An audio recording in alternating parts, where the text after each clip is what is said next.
Welcome to the Personal Tanya, day 34. Today is the 25th day of the month of Teves, and we're starting chapter 16 in the book of Tanya with game-changing inspirations from this amazing text, the foundational text of Chabad Hasidic philosophy, in 5 minutes or so.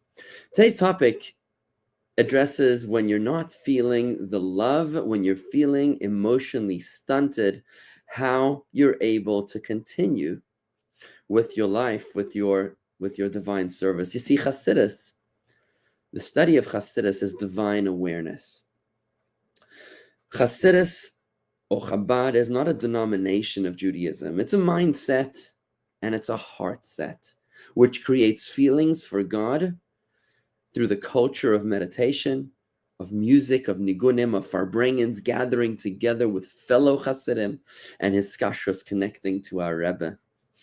Without Hasidus, we would still know what's right and wrong from the Torah. But Hasidus is what allows you to feel and thus gives you the tools to overcome your challenges, your internal challenges, because there's a battle raging within each and every one of us between our godly soul and our animal soul.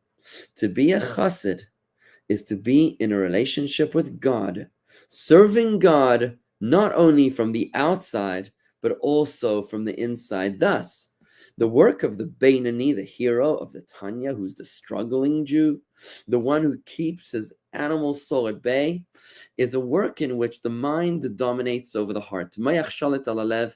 What happens is the brain meditates and thus creates feelings that become feelings. Just like light prevails over darkness merely by its presence, logic prevails over feelings and actually controls them.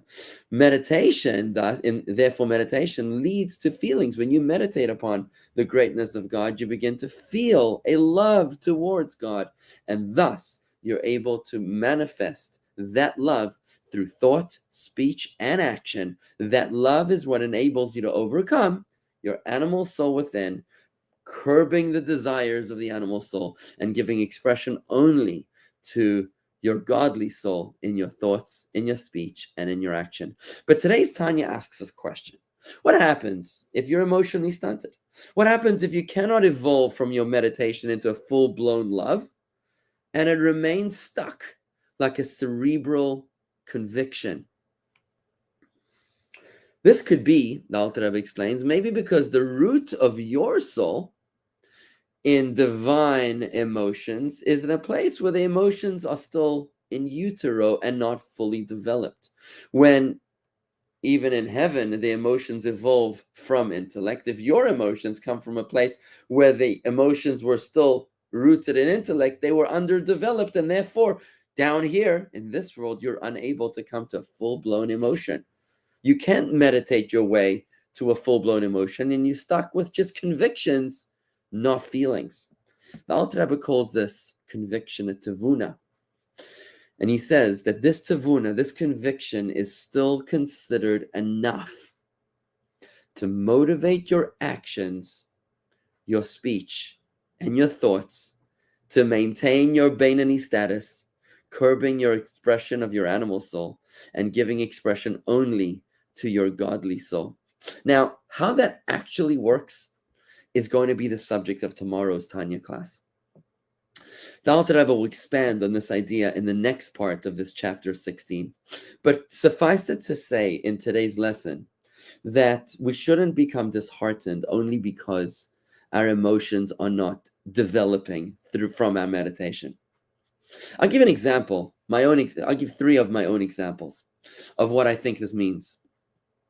When you're dating, you might not feel a full-blown love. You might not be head over heels. And if you are, that might just be an infatuation, not a true love.